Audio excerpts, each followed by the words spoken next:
From its concept car roots as a topless roadster, featuring side exiting exhaust and a raging Lamborghini supplied V10 under its hood, to a bit more refined race car for the street in later years, the Dodge Viper was one of the most unique factory hot rods to ever come out of Detroit. And we've got a prime example of one for you next on 0 to 60 TV by LeithCars.com.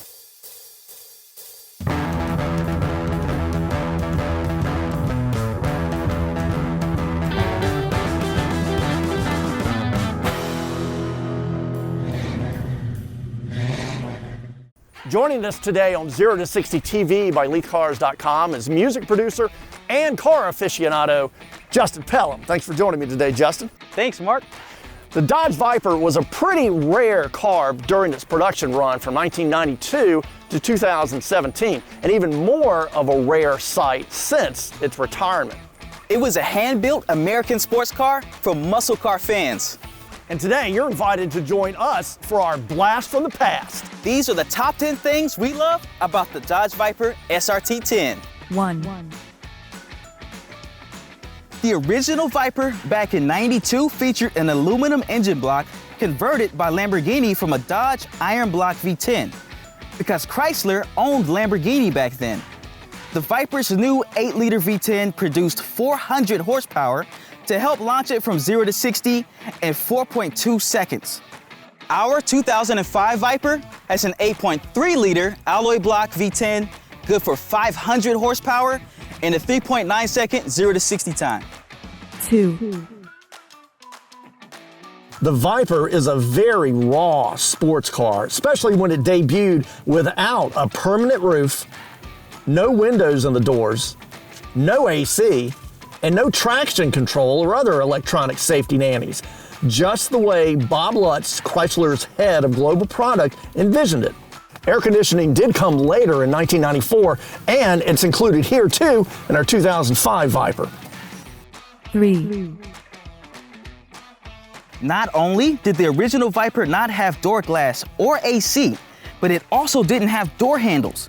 In 1996, the Viper GTS Coupe debuted with a fixed roof and door handles. But in 2003, during the first major redesign, the hardtop coupe was dropped and replaced by a standard convertible top like our 2005 model.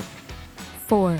We do a lot of work with Virginia International Raceway, one of the world's premier road courses, and a place perfectly suited for the Dodge Viper. In 1999, Dodge offered a special ACR Viper, which stood for American Club Racer, and featured special aftermarket wheels, shocks, and a 5-point racing harness for the driver and lucky passenger. In other words, the Dodge Viper was a track-ready car from the get-go, and one you can still spot carving up the corners today at VIR. 5. Another unique feature of the Dodge Viper, and one that I love, is the side exiting exhaust. The original Viper had this real race car feature for several years, until some owners complained about burning their legs after exiting the vehicle and brushing against the hot exhaust. However, Dodge found a creative way to shield the driver and passenger from the hot exhaust in 2003 and reintroduced the side pipes like you see here on our 2005 car. 6. The only place you'll find the name Dodge on the Dodge Viper is where it's embossed in the rear bumper. It's pretty subtle, and for a few years in the 2010s, the Viper was actually sold under the Chrysler Performance sub-brand SRT, or Street and Racing Technology. But just like the 1992 Viper, our 2005 Viper features the signature Dodge brand crosshair grille in the lower front fascia, just like you'll find on other Dodge brand vehicles from that same period. 7. Another cool design feature is the snakeskin detail seen up close and the Viper's logo found on the nose and steering wheel.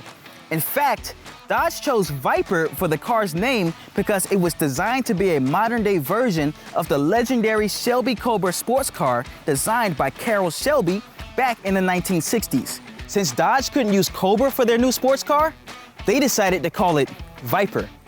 8. You gotta love any sports car with functional air vents in the hood, which not only helps to release a bit of the heat from the engine, but more importantly, when you're on the racetrack, the hood vents help reduce air pressure from building up under the hood. The vents allow the air to escape from the engine bay and run over the top of the car, which provides better downforce for the front tires on the pavement. 9, Back in 1992, the original Dodge Viper went on sale for around $52,000. This 2005 Viper, when it was new, started around $82,000. But today, with a little over 40,000 miles on the odometer, it's retailing for just under $50,000. And that's a supercar bargain if you ask me. 10, For me, a true sports car has to have a manual transmission. And the Tremec 6-speed found in this 2005 Viper really helps you get the most out of this beast. SRT chief Ralph Gilles wanted to offer an automatic with paddle shifters in 2011 during the redesign, but there wasn't enough room in the frame for one. In fact, Dodge never offered an automatic transmission during the Viper's entire production run, staying true to its sports car roots. We hope you enjoyed our Blast from the Past edition of 0 to 60 TV. And remember, anytime you're looking for a thrill ride, check out LeithCars.com, the same place we got our Dodge Viper at today. For Justin Pelham, I'm Mark Arsen. Thank you for watching 0 to 60 TV.